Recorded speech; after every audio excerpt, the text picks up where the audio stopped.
Welcome, everyone. It is 5:15 on Monday, January 25th, 2021, and the Carroll City Council meeting shall now commence. Will everyone please rise for the Pledge of Allegiance? I pledge allegiance to the flag of the United States of America and to the republic for which it stands, one nation, under God, indivisible, with liberty and justice for all. Please note attendance, everyone is here. Our first item on the agenda this evening is the consent agenda, which includes the approval of the minutes of the January 11th, January 18th, and 20th meetings. We have approval of bills and claims. We have no licenses and permits this evening. We do have three appointments to the committees, commissions, and boards. The first one is John Steffes to the Historical Preservation Commission, 3-year term to expire 12/31/23. Marcy Heercock, Library Board of Trustees. She's filling an unfulfilled 6-year term to expire on 12/31/24. And finally, Mark O'Leary for Board of Adjustments, which is a 5-year term to expire on 12/31/25. Are there any questions or comments on the consent agenda? I would move to approve the consent agenda. There's a motion and a second. If there's no other discussion, we'll go ahead and vote, please. Fleshner. Yes. Cox. Yes. Dirks. Yes. Base. Yes. Seaman. Yes. Haley. Yes. Motion is approved. Thank you. And if anyone is on the public side, you can unmute your mic now. We have the oral requests and communications from the audience. This is the open time for things that are not on the agenda.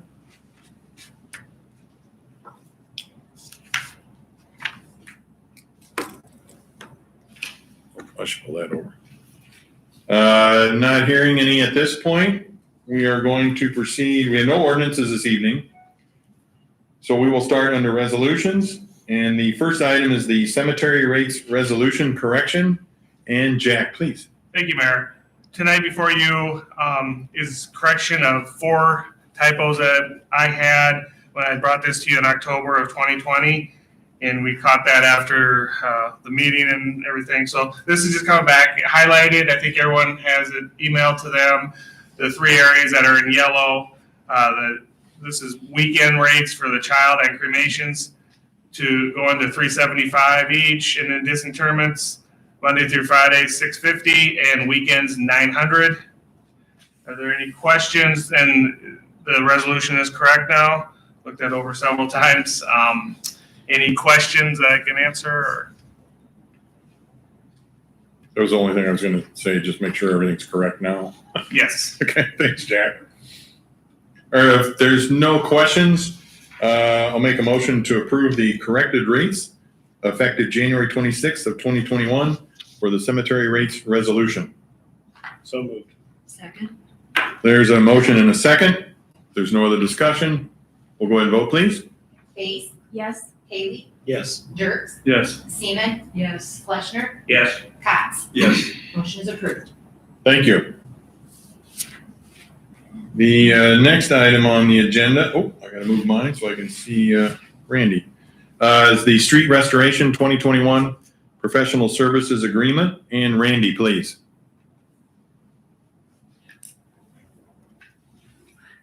So you have to unmute his mic.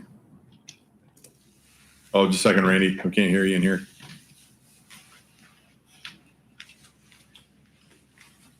Just a minute. Hang on. I can see you.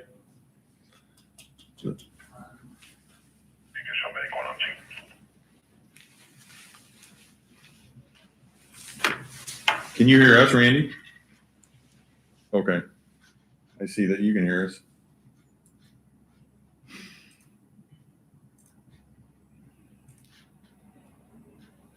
No, we still can't hear you. Just a second. Mike's working on it.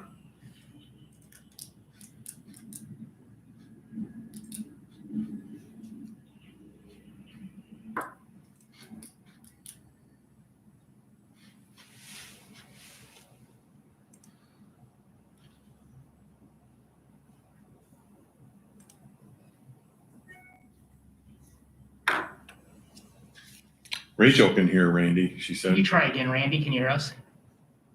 Yes, I can hear you. Now we can hear you. Thanks, Randy. Okay, Sorry all about that. right, Go ahead. okay. Professional services agreement for services related to a street restoration project next year has been requested and received from JEO Consulting Group. The agreement includes a scope of services necessary for the development of that restoration project that will include primarily full-depth concrete patching on portions of Quint Avenue, 6th Street, 20th Street, LeClark Road, and Radiant Road. The scope of services also includes another division of work that is the Timberline Road sidewalk. And that division is anticipated to include a sidewalk or trail from 111 Timberline Road, to Hillcrest Drive with a connection to the Sauk Trail. The scope and fees are detailed in the agreement, and they're summarized as lump sum fees for topographic survey, preliminary and final design, and bidding services. And then some hourly fees for some general and construction administration, staking, and post-construction services, with a total estimated fee at $35,000. The current budget includes funding in the amount of $75,000 to initiate a street rehab 21 project. The estimated time frame for this restoration project is beginning immediately, with letting in June of 2021, and then construction during this coming construction season in 2021. So unless there are any questions, I'd recommend approval of the agreement with JEO Consulting Group for those professional services for the street restoration 2021 project. Randy, does that trail on Timberline, is that going on the south side of the road? Is that what that would be? Yes, it'd be Okay. south, southerly and easterly on that curve. 111 Timberline Road is the first house, I guess, on Timberline as you come off of the Main Street designation. Okay, And then this proposal is to design a sidewalk around to an existing sidewalk at Hillcrest Drive and Main Street. okay. And then connect to the Sauk Trail down below in the Rolling Hills Park? Yes, Now, are we moving ahead with that then? Or are we just gathering information to make a decision on it? Well, this would be the design work. Your decision to move ahead with construction would be a separate decision. And actually, it would be included in your budgeting process also. Very good. Thank you, Randy. Yeah, thank you, Randy. Over a year ago, we had like a meeting down here Right. with the neighbors because of the danger, that curve. Mhm. And so this is at the very end of that block at Hawkup's driveway. And then it's immediately goes onto city property. So, and then continues on up to where the sidewalk ends on Main Street. So this was the least intrusive idea that came out, and Clay was there too with Randy, everybody. So thank you for taking a look at that. We appreciate it. Are you expecting like a 10-foot, like a trail type of sidewalk, or just a regular sized sidewalk? Could go either way, I guess. Okay, well, We've got- depends on what they're gonna look at though. Right. I guess, what are we telling them both? Are we telling them both, Randy? Randy, what mandate you put in there? It could go either way. It's open right now. That decision can be made. And it can be looked at during design. You know, there's some physical restraints or constraints in that area that may prohibit a 10-foot wide trail. Actually, the existing at Hillcrest Drive is just a sidewalk. Okay. And that's an option too. To just do a sidewalk along the street, like most streets. There really isn't a trail to go anywhere along here other than to get a good access for people from that Rolling Hills area onto the Sauk Trail. It could be a very primary connector for the Rolling Hills South Edition, in my opinion. But we've got a lot of kids who end up down that curve and that street getting to the park, and definitely connecting to the trail would be a big benefit. But That's why I was looking at maybe, if you go with the 10-foot width, it's kind of like a spur off of the trail to get kids, because I think the whole idea is to get people off of the street walking there anyway, exactly. which is a good idea with the traffic and coming around there. But I guess I was just thinking a little further ahead, if there's some expanding of the trail into that, going further west into, where is it Prairie for You Drive that's up in there, kind of up in your neighborhood? Hidden Valley Drive. Hidden Valley Drive, even further up into that area. So, okay. And the part of the restrictions that Randy's alluding to are things like drainage of water into driveways, as well as a lot of utility stuff that's in there too. Yeah. Okay. So it's complex. This will be good to see what we can do there. And the trail wouldn't have to be 10 feet. 8 feet would be sufficient through that area. 8 feet is sufficient. Okay.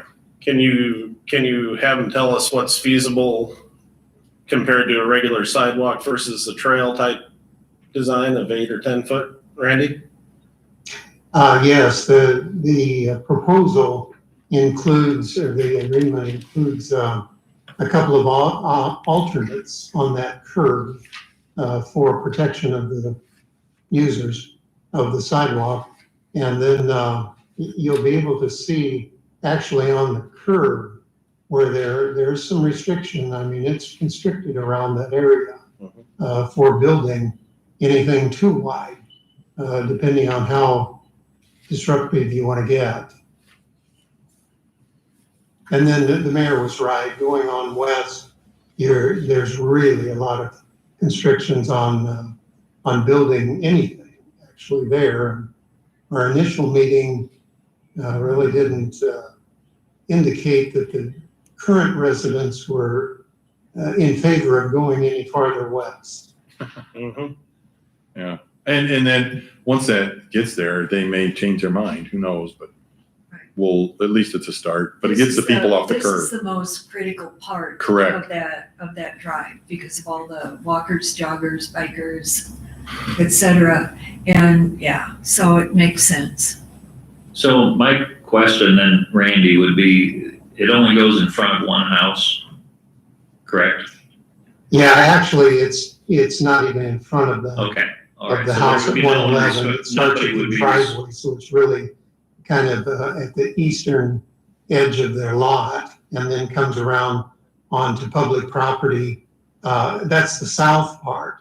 Now, as you go up to connect to Hillcrest Drive, there are 2 private properties that it crosses in front of. So I'm thinking of snow removal responsibility. If there would be nothing up on the top of the hill, that one house that it comes up to, they wouldn't need to be in charge of that at all, right? There wouldn't be much, technically there's a little bit on property that they own. It'd be very little. Okay.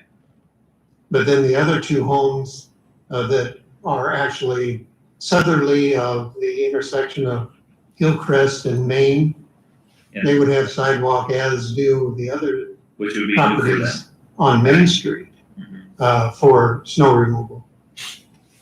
Well, to your point too, Jerry, it's not just the snow removal. If it's sidewalk, it's maintenance of the sidewalk also falls to the owners. Today I thought of snow. Absolutely. Thank you. I would note the southerly on Timberline, that property owner actually was agreeable to this solution and actually suggested it. So I think that's positive. That was, I think, in that meeting that you guys had. I Yeah. think he's kind of the one that got it started, if I'm not mistaken. Absolutely. Yeah. So So we're making a decision on the width at a later time? Yeah. this is just giving us that these JEO is going to look at what I think would be feasible. Moving around. That's kind of what I got the gist of is, seeing if an 8-foot or 10-foot or maybe it's just 6 foot's all that can accompany there. Well, now I understand. We're just going to the Hawk Cap's house. We're not going Yeah. past it, right? Correct. Okay, good. Are there any other questions or comments for Randy? If not, I'll look for a motion to approve the resolution with the agreement with JEO Consulting Group for professional services for the street restoration 2021 project. So moved. Second. There's a motion and a second. There's no other discussion. We'll go ahead and vote, please. Seaman, Yes. Space. Yes. Dirks. Yes. Fleshner. Yes. Cots. Yes. Haley. Yes. Resolution is approved. Thank you. Let's see, the next item on the agenda is the professional services agreement, Graham Park Creek Improvements 2020-2021, amendment to the agreement. And Jack, please. Thank you, Mayor. The council has originally had an agreement with Shive Hattery for the Grand Park Creek Restoration Project. And when we got talking about it, one of the elements that we left out of it was the bridges. And I think that's an important thing for them to look at the structure, decide if there's any repairs that need to be done when we do the creek improvements. So we brought this forward. I'd asked them for an amendment to this agreement. That is what's before you tonight. The amendment would be for $3,200. And I have attached the revenue for it and the expenses. The revenue, if this is approved, the revenue is $202,011. The expenses, if this is approved, will go to $191,240 with an excess of $10,771. And the big portion of this is the REAP grant that we received. We will be receiving shortly 90% of the funds up front to help pay for majority of the project. I have a meeting tomorrow, Wednesday, with Shive Hattery to discuss where they're at. The plans are about 80 to 85% complete. We'll have some things to tweak and some things to do, and we'll have a better idea on Wednesday morning, kind of where the budget is for this project and what we need to do, if we can do the whole project with the money available, or if we'll need to stage the project and look at the most important needs in the area and get those items addressed to begin with. So with that, I would answer any questions, or if there are none, I'd ask if you would approve the amendment to this agreement. Jack, if I remember right too, a big thing was the aesthetics of the bridge, just trying to keep them as close to original as possible. Oh, absolutely. Yeah. Knowing that we need to do some safety upgrades and stuff and whatnot. And I'm Yeah. assuming that's still the focus. Make sure the structure's sound, and if it isn't, we'll try to mimic what's there. We like the way it looks, and we'll keep the river rock on the ends and have some type of bridge. We'll need to fill in the sides a little bit better than what we have right now. I think that's one of the major things we want to look at. So Shive does a great job, and they'll get this information to us. It'll be presented to you at a later date for some recommendations of what they want to do. Very good. Thank you. Have any of the staff noticed anything to the bridges that you're aware of? No, None. Okay. Nothing outstanding that you guys no. any concerns over? I know on our survey going on with the chamber that we had some comments about how well appreciated the bridges are down there. So it's nice to see people enjoying and appreciating. Yeah, I know during the football season, they get used heavily. Football, track, now soccer. Track, soccer, yeah. Hey, Jack, was this coming up in the fall or in the summer, the work? I We're, don't remember. what we're planning is we'll know more tomorrow or Wednesday. I'm assuming if it fits within the budget and the council wants to move forward with it, this could go out to bid probably May, June, with a fall and a winter construction. Thank you. If you're gonna do construction on those bridges, we might want to be careful around that football season if it's fall. Good point. Absolutely. Okay. Are there any other questions for Jack? Seeing none, I'll need a motion to approve the resolution to approve the amendment to the agreement with Shive Hattery for the Grand Park Creek improvements for a fee of $3,200. So moved. Second. There's a motion and a second. If there's no other discussion, we'll go ahead and vote, please. Seaman, Yes. Base, Yes. Dirks, Yes. Cots, Yes. Haley, Yes. Fleshner. Yes. Resolution is approved. Thank you. With that, we've completed resolutions under reports. The first item is the bid opening results for the skid loader park department. And Jack, please. Thank you. Thank you, Mayor. The pre-bid estimate for this was $60,000. And again, we try to get the best information we can receive at the time. We're putting our budget together about this time right now, a year ago. And just with changes and different things that can affect prices of equipment, we did have a slight increase when we opened bids. Haley Equipment had 2 bids that were the same price, $62,124 for both a Bobcat and a New Holland skid loader.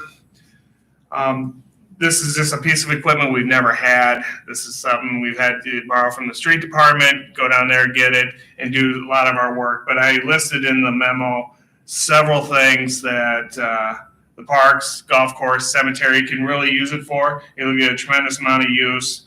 And we just felt it was time as we expand and do different things in the parks system with the golf course and cemetery, we would get sufficient use out of this. So we put it in the budget. This was approved last year in the budget.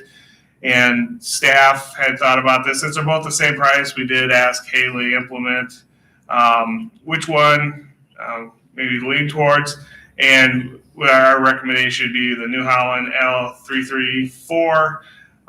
Just a little bit more power, a little bit more loader brake force. So when you have a big pile of dirt, it's cold, it's frozen, that skid loader on the ground can break it up and get to it maybe a little bit easier than the other piece of equipment.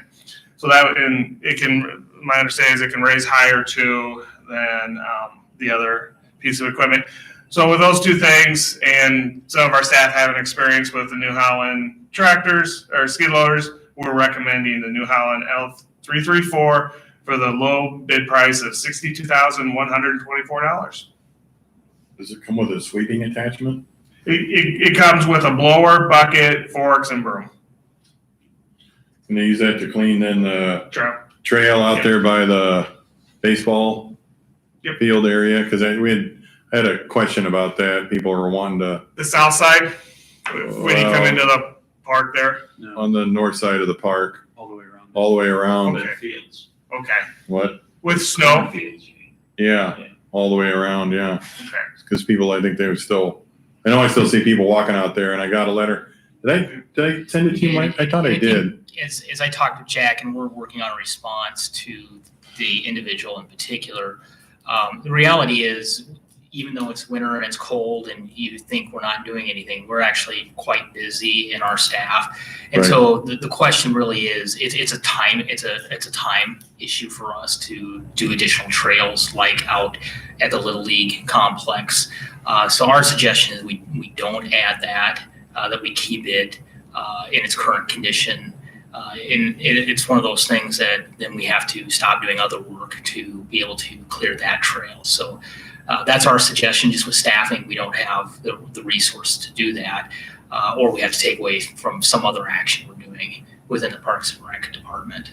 I guess if they have time, I think the citizens would appreciate it, but, you know, I get what you're saying. I understand. But And I we understand. built those for the And purpose. Again, as reality is, we Right. have to stop doing some other activity if those are the expectations of the council, that we clear those trails. And that section is right at a mile. If you do the whole thing around down below, it's 0.9 miles. And it's that trail, it's also the sock rail trail that was also Yeah. requested, and, you know, that one's That's the probably, county part though, I think, isn't it? And they don't clear it anyway. They don't. they don't clear it, and we did contact them. They said, yes, you can clear it if you want, city. We're not gonna clear it. Oh. But they have given us approval to do that. So again, it's all about staff resources and time and what other activity do we stop doing in the meantime. Okay. My only concern with doing it if we have time and not doing it is people tend to have Then the expectation expectation of when shows they up. wanna work out or walk, whatever. If they have to gauge the trail first, it's really more of a nuisance for them too. Or I think if we just decide we're not gonna do it, then that's what we do.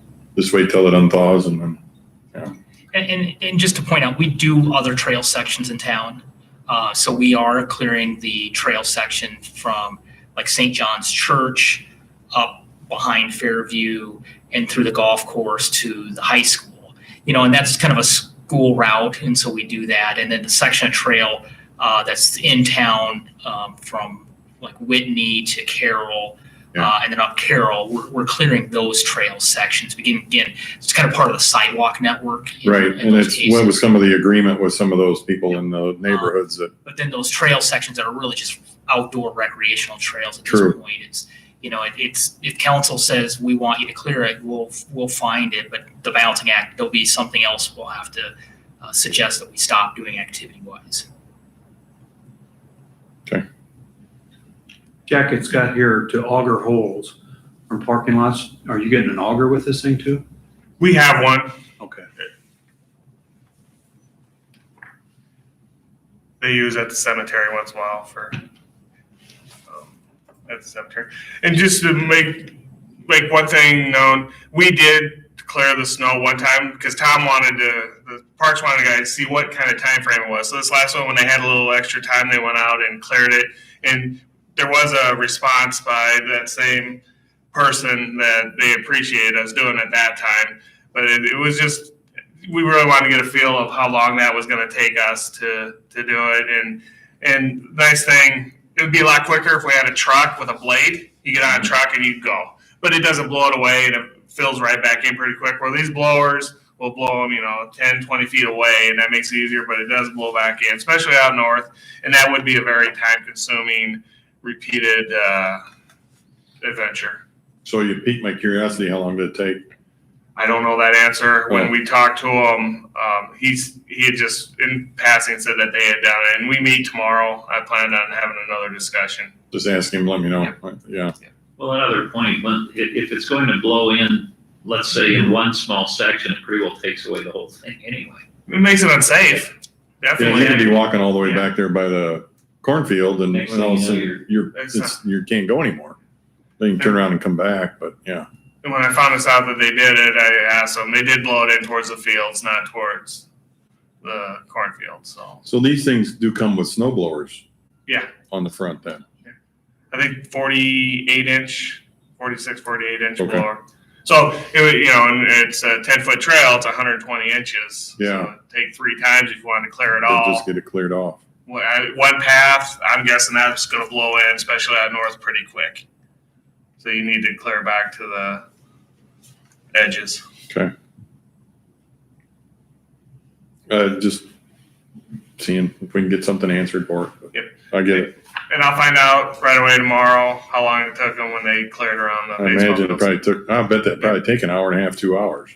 In my mind, I was thinking 2 hours, but I just want to verify. Sure.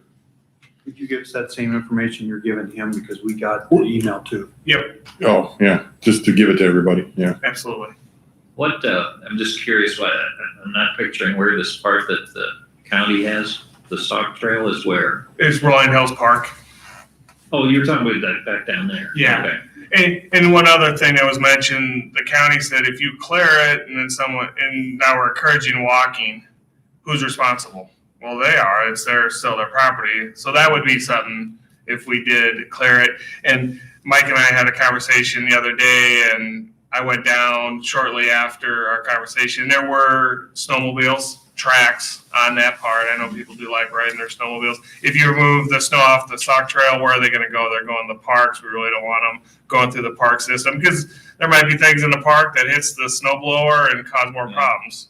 It's just that part's really a tough one to really try to open. I get people on the south side really would enjoy that, and walking is number one activity people do. I'd encourage them to stop down at the rec center. I think that the sign that I saw out by our clinic it didn't have anything to do with no motorized vehicles. It was motorized vehicles need a permit. So I imagine that trail is snowmobiles from the county. They want to go out there and they can connect out there to drive around Swan Lake, I imagine then. Yep. I don't know. Okay. It's just one question. The thing here says that it's used for moving snow, and obviously I know you can move the snow with a bucket, but this unit actually does come with a blower on it. Is it Yes. a detachable Yep. whatnot? Yep. Okay. I just Several didn't know if it different- was additional cost or if it was coming with it. So you can have the bucket, you can have the blower, you can have the forks, a lot of different things they can attach. And those guys are used to using that equipment. They can take it on and off pretty quick. They're good hardworking staff.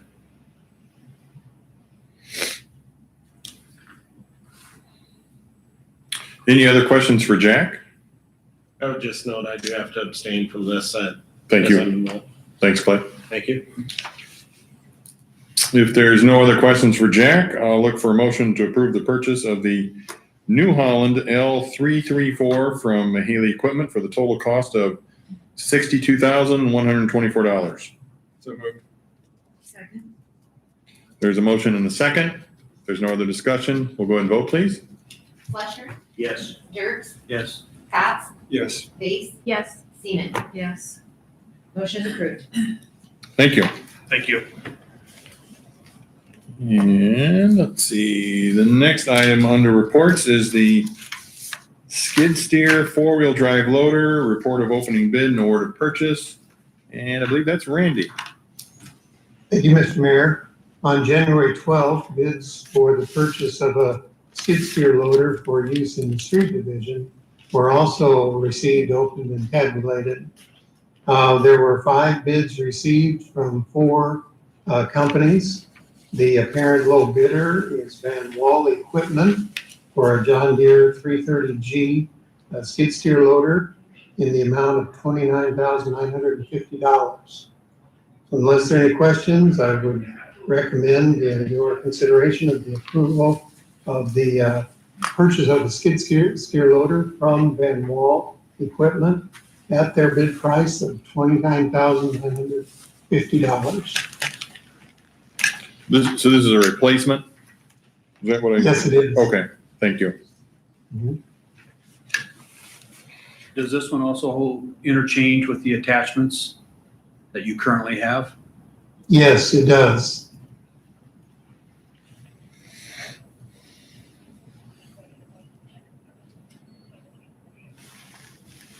Are there any other questions for Randy? If not, I will look for a motion to award the purchase of a skid steer four-wheel drive loader for use in the street division to Van Wall Equipment for a John Deere 330G at their bid price of $29,950. So moved. Second. There's a motion and a second. If there's no other discussion, we'll go ahead and vote, please. Seaman, Yes. Haley, I'm out of this one as well, Laura. okay, thank you. Cots, Yes. Fleschner, Yes. Jerks, Yes. Base. Yes. Motion is approved. Thank you. This is the fun one. All right, the next item on the agenda is the Carroll City Ordinance, Chapter 43, Drug Paraphernalia Discussion. And Chief, please. Thank you, Mayor. The Iowa legislature passed the Iowa Hemp Act in 2019. Since that time, there's been some, unknowns with the marijuana laws in the state of Iowa. One of those issues is that the legalization of hemp, which is defined as anything with a 0.3% or lower THC level, and that's created some problems with our marijuana testing lab. We've currently had a marijuana testing lab within the police department. We shut that down at the end of the year because we aren't able to have analysis done that show the THC levels. And for prosecution, we need to have that scientific level so we can show what percentage it is for the marijuana code. The state lab has kind of gone back and forth. They had some fixes to the problem, and then they found that some issues with those. So they are currently also having issues. We've sent, most recently, I think we had 120 grams back from the lab of marijuana that we sent for testing, which they're classifying as cannabis, which also presents a problem with our marijuana code through the state of Iowa.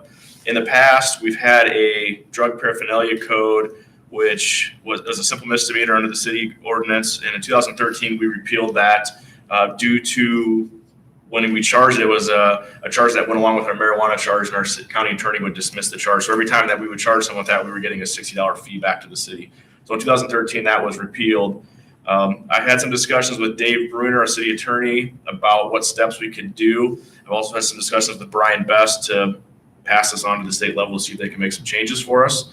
At this time, we think, along with Dave Bruner, that we're able to at least combat some marijuana use within the city by charging the drug paraphernalia, and he's comfortable with that with our lab results showing cannabis, which technically is a Schedule I controlled substance, but the 124 code, which is the controlled substance code of the state of Iowa, doesn't list that, doesn't define it specifically enough for our charge for marijuana possession. So I guess at this time, just some discussion from the council, see where you guys are headed or what your thoughts are. I did include Chapter 51, which was the code that was repealed, and that would be the same code we put back into place, but it would change to Chapter 43 just due to some reorganizations from the codification company that does the city code for us. So I guess I'm just trying to feel where everybody's at, see what their ideas are, if they're comfortable with this, the city attorney is, and then we would begin to make those charges instead of our marijuana charges. We currently have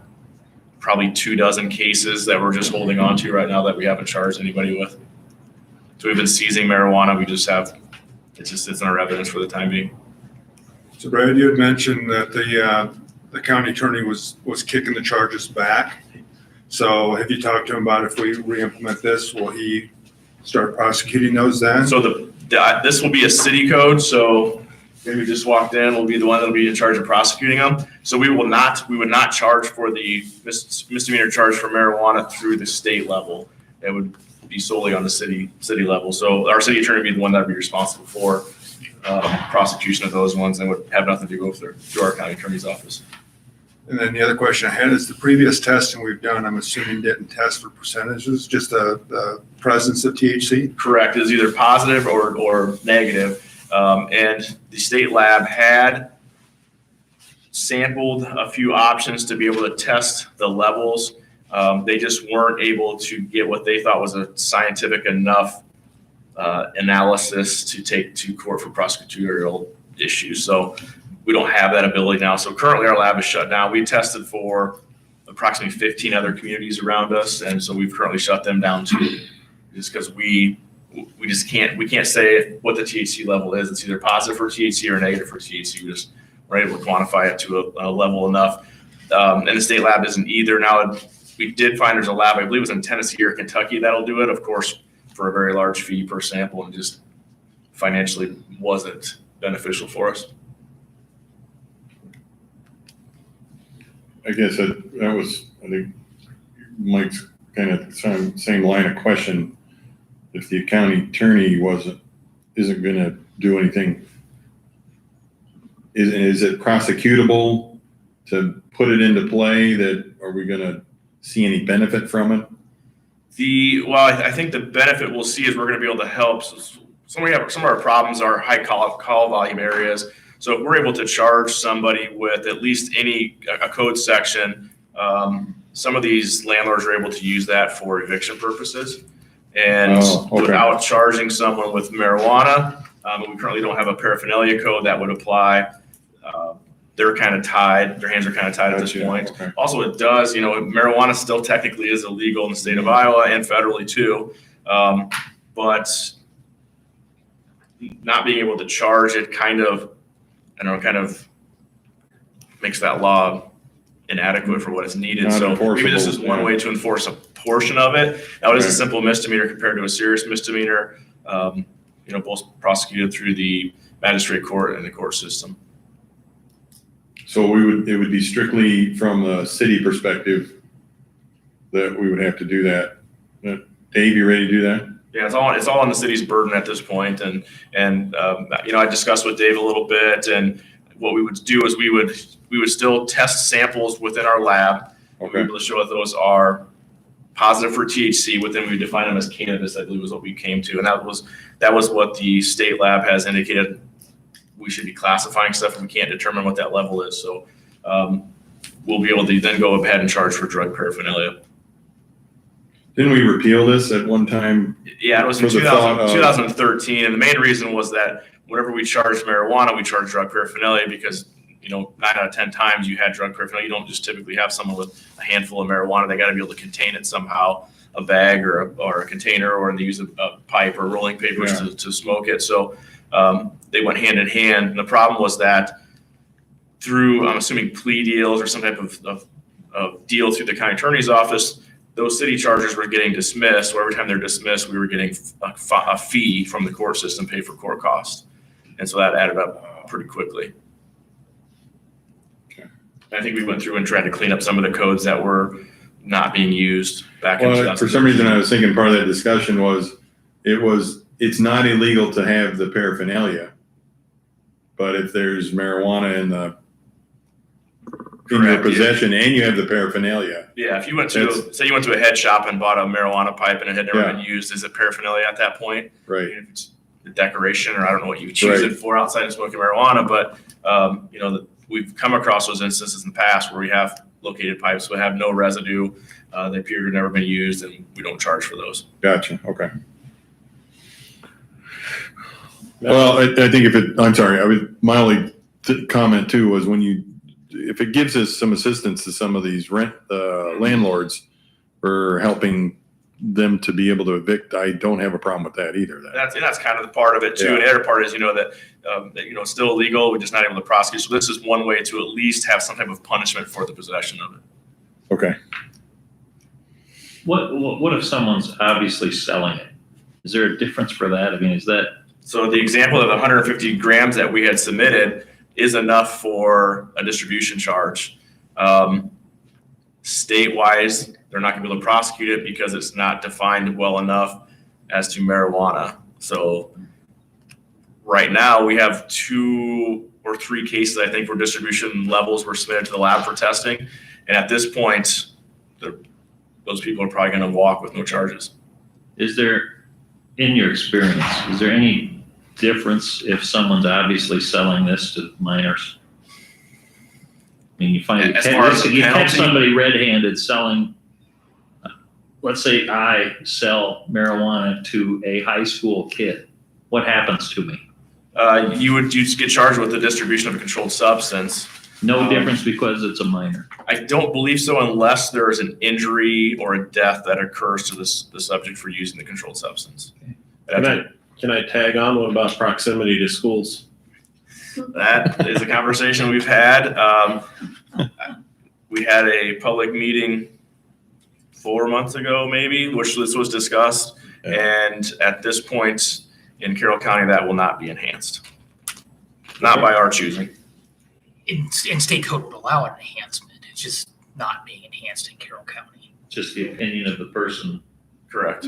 Yeah, and the prosecutor they can decide where a charge goes once we file it. They could completely dismiss them, or they can enhance them, and that would be an enhancement piece that they could throw onto a marijuana charge within a school district, but we don't see that happening. So the other thing I saw in here was a lot of information pertaining to production. And I think Mr. Poggy Weaver had told me there were some changes with production of hemp or Well, that marijuana in alludes to state. the 2019 hemp Right. act that was passed by the Iowa legislature. Yeah, so the state is giving permits out for farmers to grow hemp, and there are quite a few across the state, including some in Carroll County, that are producing hemp at this time.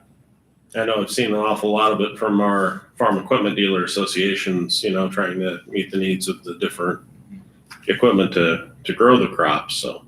Yep, that's correct. My understanding is that the growing is not the problem, it's harvesting it. There's not a real economical way to harvest at this time. It's a lot of hands-on, which of course has a large cost to it. Mhm. And we don't know where it's gonna go with the state level. I have talked to Brian Best about it, so he's aware of it. And he was gonna have some discussions at the state level about at this point, I haven't seen any bills that have come out to change anything, but it is very early in the legislative session. Thank you. Brad, this might sound like a silly question, but you mentioned that an enhancement was not, or you don't see an enhancement coming for the school. We- Can you tell me more about why? I know it's not on us, but That why? comes from the prosecutorial side of the charges. So once we file the charges, and the county attorney's office is the one to be able to enhance those, and he has chosen at this time not to enhance those charges. So that's why we don't see them. I've been here for 15 years and we've never had one enhanced, although we have a large apartment complex across the street from a school where we take quite a bit of marijuana from over the years, and those don't get enhanced. So it was a discussion we did have at a open meeting that we had, like I said, 4 months ago. And leaving the meeting, I fully believe he still has no intention to enhance those. So is it hard to be enhanced, or we're just choosing not to get it, not to have it enhanced? I don't know the difficulty of it. I just don't know that side of it because I don't ever deal with anything past, when we file our complaints with the courts. So I don't know if it's a difficult part or if the punishment doesn't meet the enhancement time it takes. I don't know. I don't have a good answer for that one.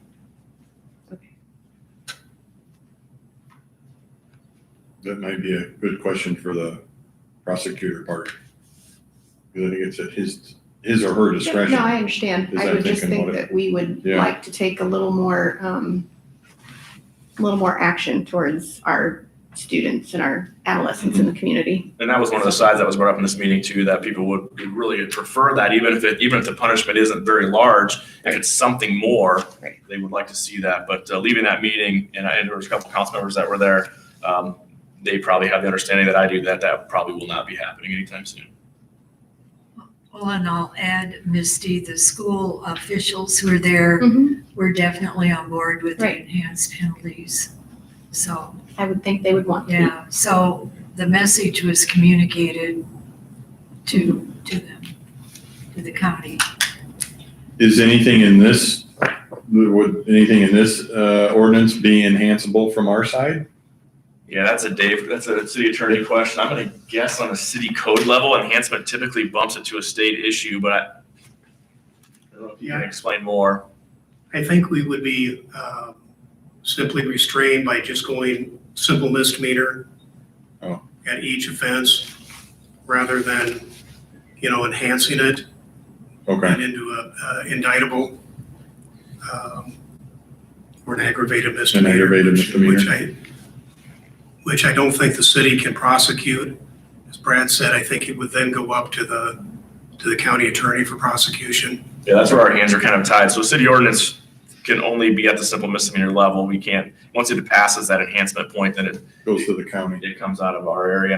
And even in this charging through a city code, I don't think it's even enhanceable through the courts anyway. Maybe I'd be wrong on that, but I don't think you can enhance it through the courts.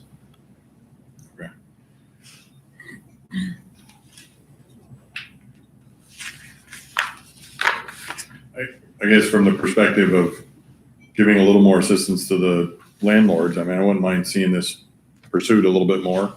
That's my opinion. Is that what you're looking for? Is kind of a It is, consensus because to it's, go? it's one of those areas where nationwide, we're seeing so many different opinions throughout each different state. And our OWI levels this year have increased mainly because we're catching a lot of people who are intoxicated on marijuana that are driving.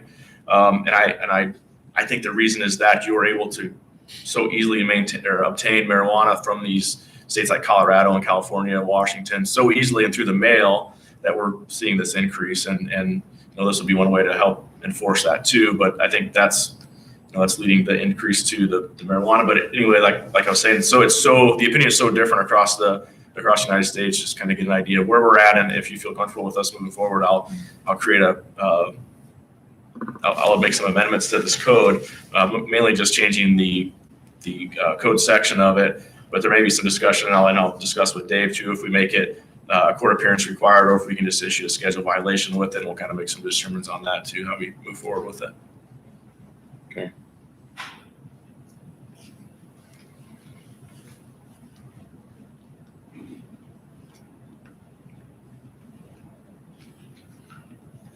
Is there I suppose, a consensus from everyone to go ahead and have Dave and Brad draw something up Yes. This is the way I'm hearing?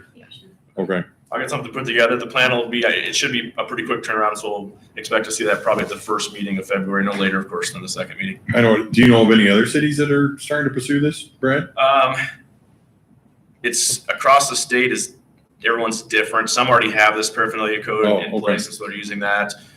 Some county attorneys are still kind of rolling the dice and trying to prosecute for the marijuana charge. So every county is a little bit different as far as that's going.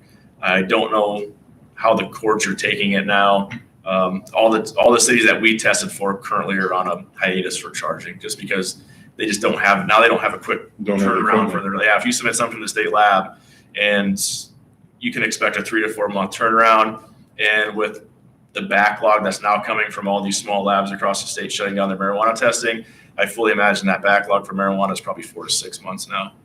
So it's, they're the ones that I'm aware of that we test for quite often. Greene County and Ida County, they are currently stopped.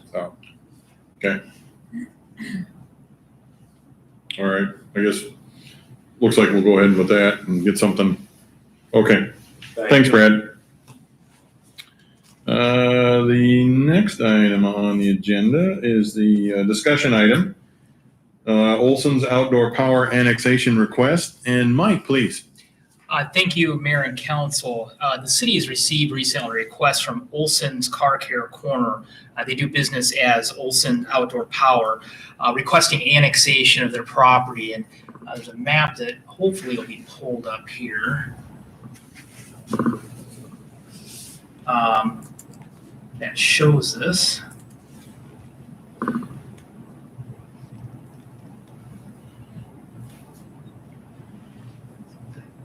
Up. There we go. So Olson Outdoor Power is located in this parcel right here on Kitty Hawk. They've requested annexation. The purpose of the annexation is they would like to connect to city sanitary sewer system. Unfortunately, you can see this blue line right here is the current corporate city limits. So they're not contiguous today to the city of Carroll.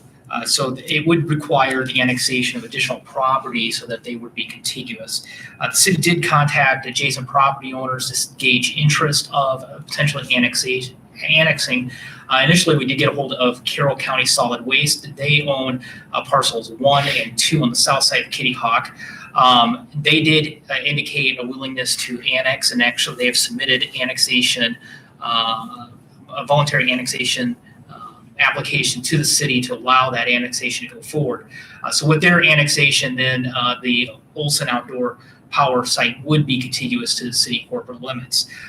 So the question really before the council is, there is the Carroll gas site that's located immediately east of this Olson Outdoor Power. And really the question is, does the city want to proceed with an annexation, leaving them out or bring them in? Now, state statute does permit the city to annex additional property up to 20% to continue to create uniform boundaries and to prevent islands. So with this, staff does believe that there is a good justification to include the Carroll gas site so that you do have a uniform boundary and you don't just have kind of this missing tooth. Additionally, if we did not annex that property, you would have a portion of Kitty Hawk and then a portion of this drive access that would be actually half city, half county owned. So there is some logical sense to annex that so that you don't have that situation. Plus, to get to the Carroll gas site, you would enter off Highway 30, come into the city, and then leave the county to get to the property. There is no access today off Highway 30. There is a big difference in just the process to annex a property. And before we start that under a 2080 annexation process, which is considered a voluntary annexation application, we wanted to gauge the desire of the council if they want to proceed with including that property or not. And then once we get direction this evening, we'll start that annexation process and begin that. So with that, I'd be happy to answer any questions the council would have this evening on this proposed annexation. Thank you. I So guess this is involuntary for the feral gas. Yeah, they would come in not consenting, but it's still by the state of Iowa would be considered a voluntary annexation process. Have they been notified, or have we had any discussion with them? Good question. I did make some attempts, and actually today finally talked to someone from Feral Gas. Okay. I did send them a copy of the staff report, send them information about the meeting this evening. I don't believe I've seen anyone online from them this evening on this request, but they just took the information I gave them, and they didn't make any further comments today. You say they is what, how far away from Carroll are we talking? Another state or? It's another state. I don't know exactly where. It was not an Iowa area code that they called from. Okay. Do they get city services now? They would not get water and sewer because they're not within the corporate limits of the city of Carroll. They don't now. I don't know if there was no special agreement when they put theirs out in place that you know of. Not that I'm aware of. So they probably have a well and septic I would system. imagine they do. Okay, thanks. I guess I would prefer to see feral gas included in the annexation. I'd hate to see the island effect, and seems prudent. Mhm. That uniform boundary thing, that Mike showed it to me, and it was pretty self-explanatory, and that's what it was designed to prevent and keep that from happening, so you don't have to go through this process again. They decided not to, and I think just to make it contiguous, I think that helps with the fire department and stuff like that too. Is there any reason we have to okay this tonight without hearing back from Feral Gas? We don't, other than Olson Outdoor Power wants to connect to sewer, so we want to start that process. But would it be okay for them for our next meeting 2 weeks from now? Should get a reply from Feral by then. Well, I mean, we didn't request so I mean, we'd have to make a request on, I'm going to imagine they're going to say they don't want to be annexed. And ultimately it's going to come down to property taxes. They would pay more property taxes being annexed. So currently they pay county rural property tax rate. When they get annexed, they would pay city rate, and then they would pay county urbanized rate. That's going to be a higher property tax rate than what they pay today. And ultimately, that's what a lot of these situations come down to, is they want to pay a lower county tax rate. But ultimately, if you read state statute, it really encourages cities not to create a situation that you have irregular boundaries. And that's why the state created this type of annexation process. And this is a very common process that cities utilize. In fact, I would tell you, I'm not aware of a city that wouldn't annex this property. Now, the city's never done an 80-20. The city of Carroll's never done an 80-20 annexation. And so we wanted to gauge questions from council before we proceed with that process. I think it's to our best interest to annex them. I don't think that we would tell the two that we wouldn't just because Feral Gas didn't want to. I mean, Well, so I guess if we've only had today as the day that you contacted and we haven't had a reply. I contacted them prior to today. He's been They trying. just finally today called me. but even if they say no, I would guess we would still do it. Like you said, they're not gonna wanna do it. Yeah. But we can't leave that piece sitting there. Vern, are you looking at more from a diplomacy standpoint to give them an opportunity? Yeah, I can appreciate What I that. was wondering is, I'm for annexing them. How much extra work does it create if we approved it without them and then came back a month later or so and included that in the annexation at that time? Or is this something that needs to be done all at the same time? It's a singular process. So and it's a different process. So in fact, if we go through the process as a voluntary annexation, excluding them, once the council takes action annexing it, it's done. If we go through an 80-20 annexation process, the council has to hold additional hearings. They have to actually do additional noticing requirements. That's not required under the other process. Once the council takes action, then the application gets sent to what's called the City Development Board. It's a state board that reviews all these types of annexation processes, both 80-20 annexations that are within what's called urbanized areas, really metro areas, and then involuntary annexations. The City Development Board would schedule a public hearing. They'd actually hold a meeting 30 days later, actually hold a public hearing, and then take action. So it's a lot longer process, and there's a lot more due diligence the city has to do, both in noticing to get ready, and really when it goes to the City Development Board for this type of annexation, the question for them is, did the city follow the entire process that they're required to follow in state statute? It's not a question like an involuntary annexation process where then there's an additional due diligence. Is it the best interest to do the annexation? And then actually there's a referendum required as part of that. So it's a little bit different, but it's really, the City Development Board is really looking at, did the city follow the process that's required in state statute? I don't know, since Dave's, I'm sorry, go So ahead. I was just saying, didn't we just go through the time and the process to put out there the availability for people to connect? So, I mean, if people want to connect, I think we should allow them to connect. I mean, that's the whole reason we did it. Yeah, we did sewer upgrades out to the. So, I mean, why push Solid this waste. off for somebody who wants to be part of us?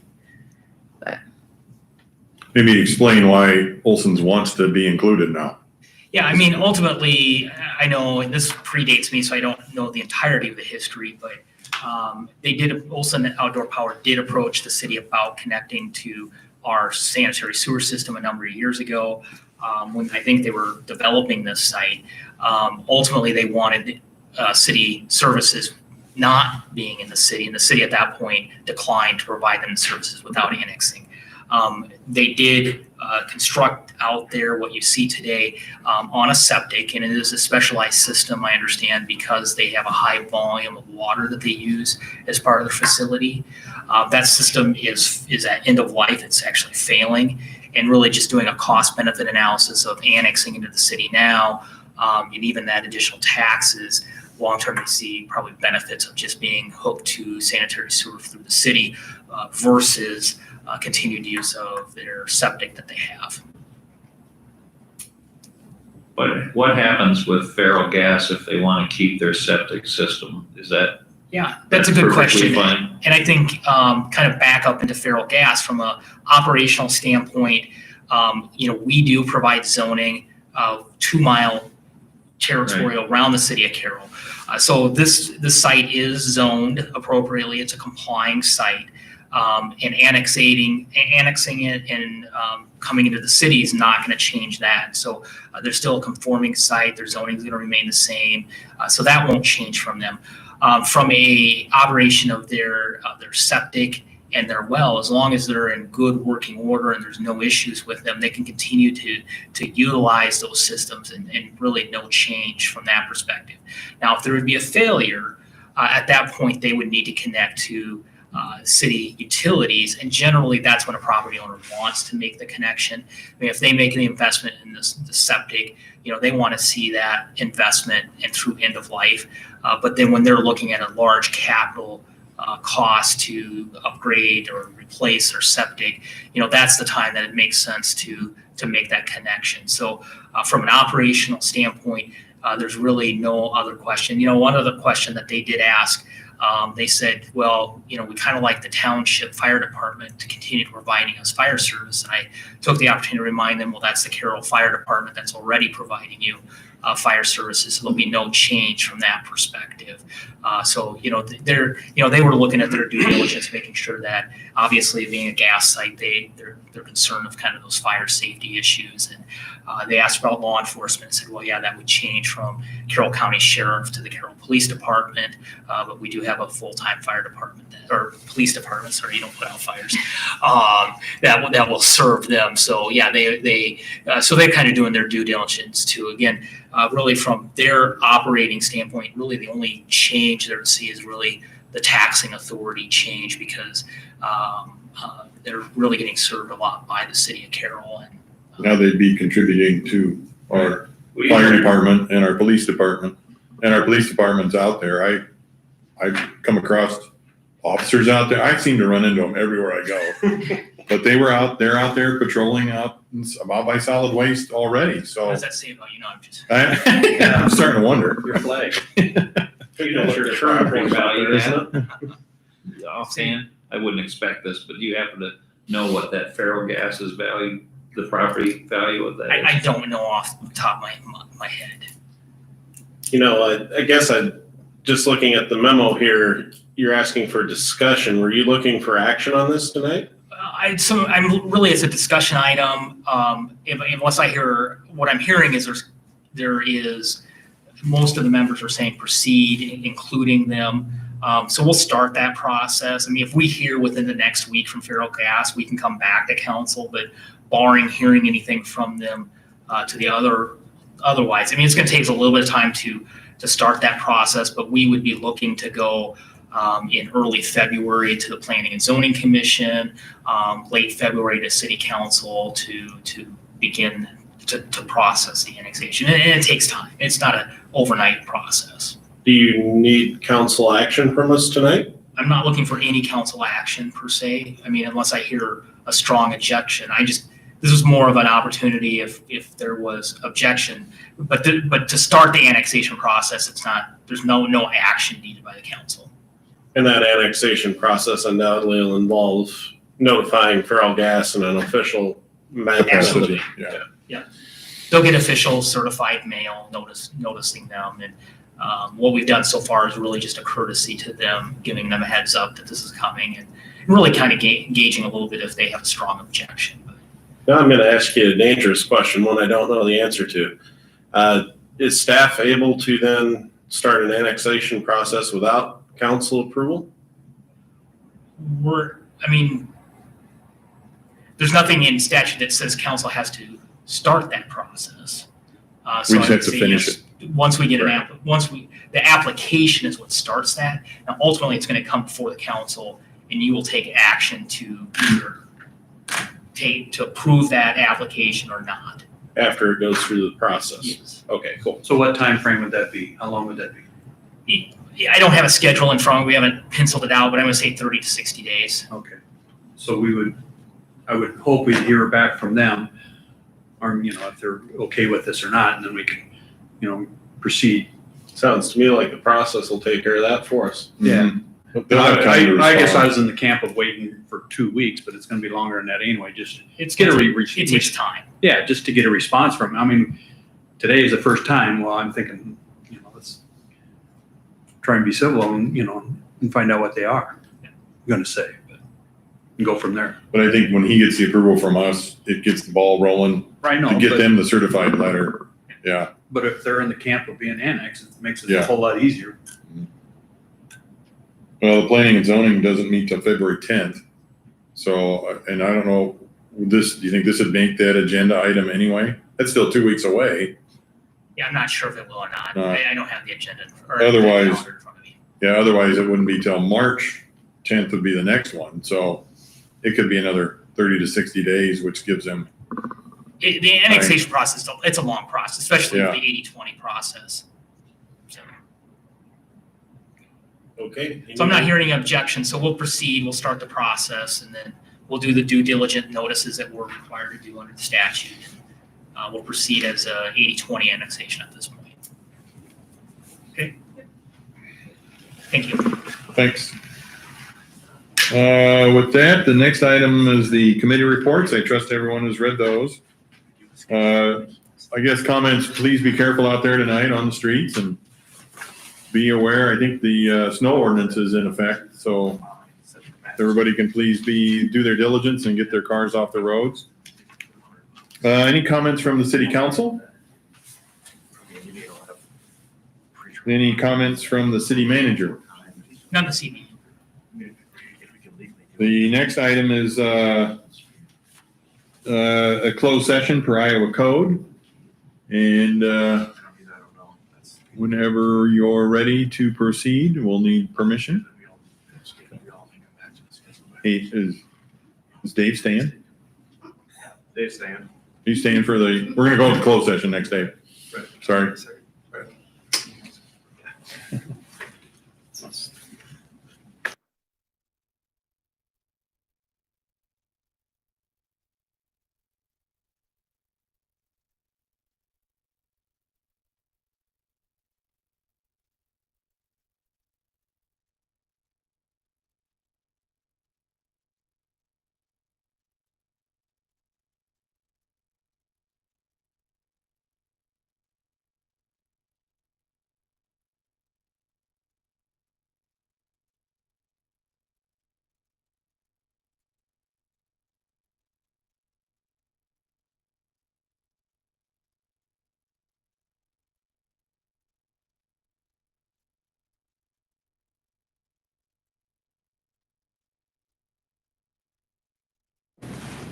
Just give us a minute. You want to pull this one up?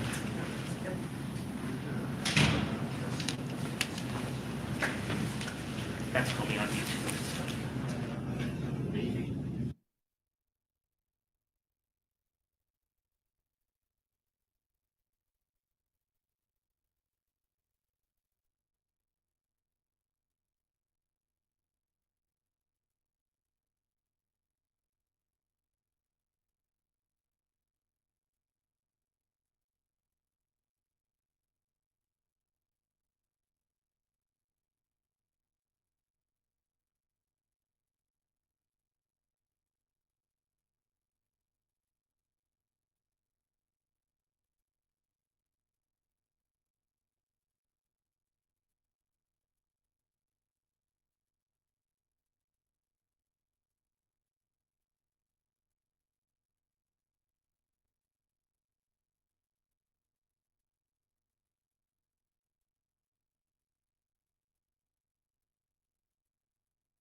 They're supposed to have power.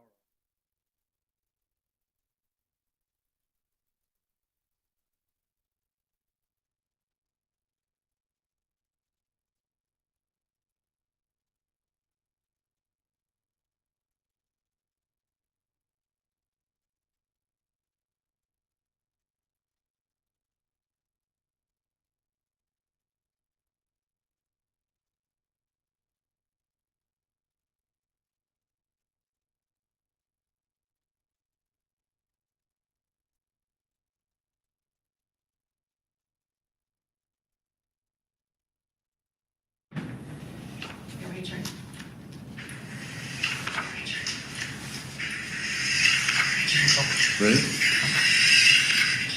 Following the closed session, we'll take action, and I need a motion to approve the stipulation agreement as outlined and discussed in the closed session.